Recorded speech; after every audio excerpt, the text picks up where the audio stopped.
Samuel ചോദിക്കുന്നത്, നിനക്ക് ഇനി മക്കൾ വേറെ ആരെങ്കിലും ഉണ്ടോ? അപ്പോഴാണ് പിതാവായ ജസ്സെ പറയുന്നത്, എനിക്ക് വേറൊരു മകനും കൂടെ ഉണ്ട്, അവൻ ആടുകളെ മേയ്ക്കുന്നവനാണ്.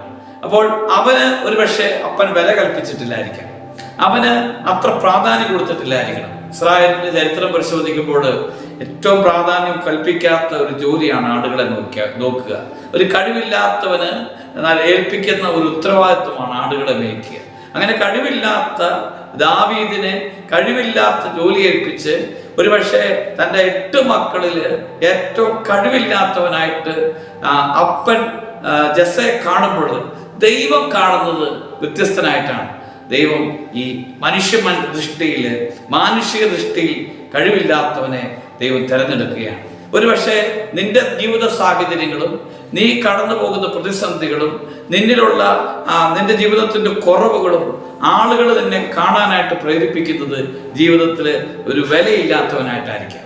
നിന്നെ എല്ലാ വിധത്തിലും തടയപ്പെടുന്ന ഒരു മേഖലയുണ്ട്. ഇന്ന് മനുഷ്യനെ കാണുന്നത് പല വ്യത്യസ്തമായ രീതിയിലാണ്. അവന്റെ ബാഹ്യരൂപം കണ്ടിട്ടാണ്, അവന്റെ ബാഹ്യ പെരുമാറ്റം കണ്ടിട്ടാണ്, അവന്റെ ശൈലി കണ്ടിട്ടാണ്, അവന്റെ അംഗീകാരം, കഴിവും, പണവും, പ്രശസ്തിയൊക്കെ കണ്ടിട്ടാണ് മനുഷ്യന് വിലയിടുന്നത്. ദൈവം വില കൽപ്പിക്കുന്നത്, ദൈവം ഒരു വ്യക്തിയെ വിലപ്പെട്ടവനായിട്ട് കാണുന്നത് ആഗ്രഹിക്കുന്നത്, ജീവിതത്തിൽ ദൈവം നിനക്ക് വില നൽകും.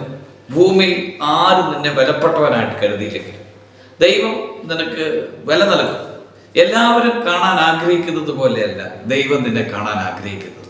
എല്ലാവരും ഒരുപക്ഷെ അവഗണിച്ചും നിന്നെ എല്ലാ വിധത്തിലും തരം താഴ്ത്തി കാണാൻ ആഗ്രഹിക്കുമ്പോൾ ദൈവം നിന്നെ കാണാൻ ആഗ്രഹിക്കുന്നത്, അല്ലെങ്കിൽ ദൈവം നിന്റെ ജീവിതത്തിൽ ഇടപെടാൻ ആഗ്രഹിക്കുന്നത് വളരെ വ്യത്യസ്തമായിട്ടാണ്. അതുകൊണ്ട് ജീവിതത്തിൽ ദൈവം നൽകുന്ന വിലയെക്കുറിച്ച് കൂടുതൽ ബോധ്യമുണ്ടായിത്തീരട്ടെ.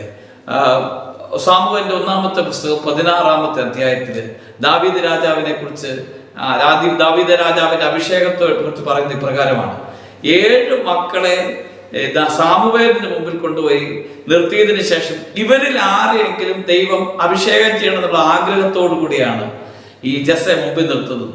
ആ 7 പേരെയും ദൈവം തെരഞ്ഞെടുത്തില്ല എന്ന് മനസ്സിലാകുമ്പോഴാണ് സാമുവേൽ ചോദിക്കുന്നത്, നിനക്ക് ഇനി മക്കൾ വേറെ ആരെങ്കിലും ഉണ്ടോ? അപ്പോഴാണ് പിതാവായ ജസ്സെ പറയുന്നത്, എനിക്ക് വേറൊരു മകനും കൂടെ ഉണ്ട്, അവൻ ആടുകളെ മേയ്ക്കുന്നവനാണ്. അപ്പോൾ അവന് ഒരുപക്ഷെ അപ്പൻ വില കൽപ്പിച്ചിട്ടില്ലായിരിക്കാം, അവന് അത്ര പ്രാധാന്യം കൊടുത്തിട്ടില്ലായിരിക്കണം. ഇസ്രായേലിന്റെ ചരിത്രം പരിശോധിക്കുമ്പോൾ ഏറ്റവും പ്രാധാന്യം കൽപ്പിക്കാത്ത ഒരു ജോലിയാണ് ആടുകളെ നോക്കുക. ഒരു കഴിവില്ലാത്തവന് ഏൽപ്പിക്കുന്ന ഒരു ഉത്തരവാദിത്വമാണ് ആടുകളെ മേയ്ക്കുക. അങ്ങനെ കഴിവില്ലാത്ത ദാവീദിനെ കഴിവില്ലാത്ത ജോലി ഏൽപ്പിച്ച് ഒരുപക്ഷെ തൻ്റെ 8 മക്കളിൽ ഏറ്റവും കഴിവില്ലാത്തവനായിട്ട് അപ്പൻ ജസ്സയെ കാണുമ്പോൾ ദൈവം കാണുന്നത് വ്യത്യസ്തനായിട്ടാണ്. ദൈവം ഈ മാനുഷിക ദൃഷ്ടിയിൽ കഴിവില്ലാത്തവനെ ദൈവം തിരഞ്ഞെടുക്കുകയാണ്.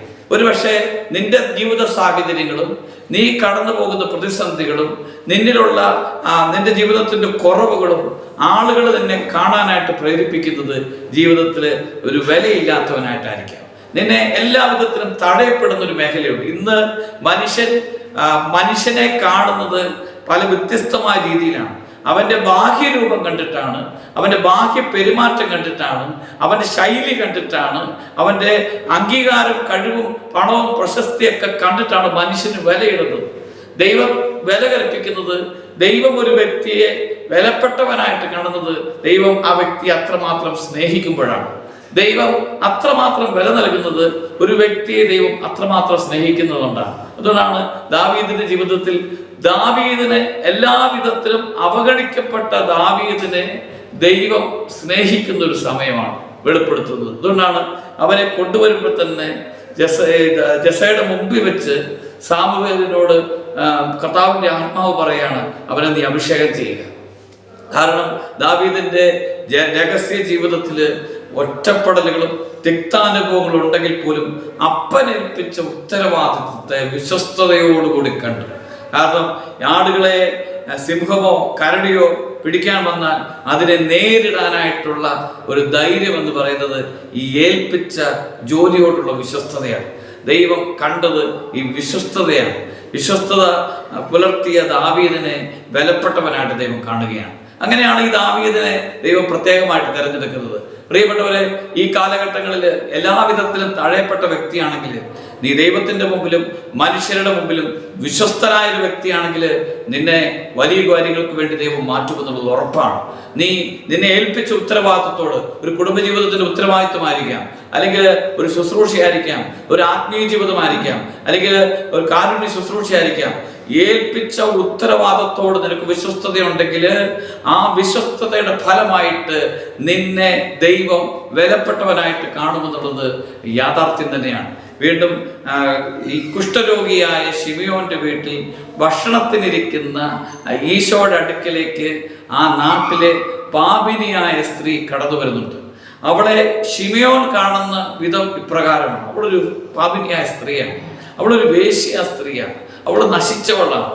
അവിടെ ഈശോയുടെ അടുക്കലിരിക്കുമ്പോൾ ശിമിയോന്റെ മനസ്സിൽ കിടക്കുന്ന ചിന്ത, ആ സ്ത്രീയെ കുറിച്ചുള്ള ചിന്തയും ഭാവനയും എന്ന് പറഞ്ഞാൽ അത്രയും മോശപ്പെട്ട സ്ത്രീയാണല്ലോ ഈ പാദത്തിന്റെ പിന്നില്. അവൾ കരയുമ്പോഴും അവളെ പാപിനിയായിട്ട് കാണാനാണ് ശിമിയോന് ഇഷ്ടം. അവള് കണ്ണുനീര് കൊണ്ട് പാദം കഴുകുമ്പോഴും അവളെ ഒരു നശിച്ച സ്ത്രീയായിട്ട് കാണാനാണ് ശിമിയോന്റെ വീട്ടിലിരിക്കുന്ന എല്ലാവർക്കും കാണാൻ ആഗ്രഹം. പ്രിയപ്പെട്ടവരെ, എന്നാൽ ഈശോ കാണുന്നത് അവളുടെ കണ്ണുനീരും അവളുടെ ജീവിതത്തിലെ ഒരു പരിവർത്തനവുമാണ്. അവളുടെ ജീവിതത്തിന്റെ മാനസാന്തരവും കണ്ടിട്ട് ഈശോ ശിമിയോനോട് പറഞ്ഞു, ഈ സ്ത്രീയെ കാണുന്നില്ലേ?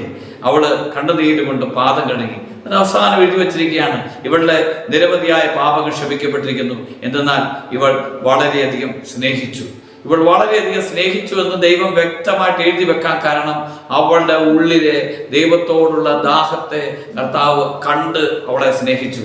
പ്രിയപ്പെട്ടവരെ, മനുഷ്യൻ ഭൂമിയിൽ കാണുന്നത് പോലെയോ മനുഷ്യൻ ഭൂമിയിൽ വിധിക്കുന്നത് പോലെയല്ല ദൈവം നിന്നെ കാണുന്നത്. ഒരുപക്ഷെ നിന്റെ കുടുംബത്തിലുള്ളവര്, നിന്റെ കൂടപ്പുറപ്പ്, നിന്റെ ജീവിത പങ്കാളി, നിന്റെ ചുറ്റുമുള്ളവര് നിന്നെ അവഗണിച്ചേക്കാം, നിന്നെ ഒറ്റപ്പെടുത്തിയേക്കാം, നിന്നെ നിരുത്സാഹപ്പെടുത്തിയേക്കാം, നിന്നെ ഒരു കഴിവ് കെട്ടവനായിട്ട് ചിത്രീകരിച്ചേക്കാം, അല്ലെങ്കിൽ ഒരു കഴിവില്ലാത്തവളായിട്ട് ചിത്രീകരിച്ചേക്കാം.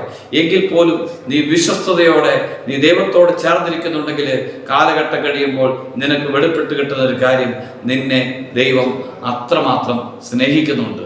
ദൈവത്തിന്റെ സ്നേഹത്തെ ആഴത്തിൽ അനുഭവിച്ച് ഈ ഭൂമിയിൽ പരാതി പറയാതെ തന്നെ ദൈവം നിനക്ക് നൽകുന്ന വിലയെ, അല്ലെങ്കിൽ ദൈവസന്നിധിയിലുള്ള നിന്റെ മൂല്യത്തെ നീ തിരിച്ചറിഞ്ഞ് ജീവിക്കുമ്പോൾ ഈ ഭൂമിയിൽ പരാതിയില്ലാതെ ജീവിക്കുവാനായിട്ട് കഴിയും. നിനക്ക് ഈ ഭൂമിയിൽ മനുഷ്യ തരുന്ന വിലയല്ല ദൈവം തരുന്നത്. ഈശോ നിന്നെ അനുഗ്രഹിക്കട്ടെ. ആമേൻ.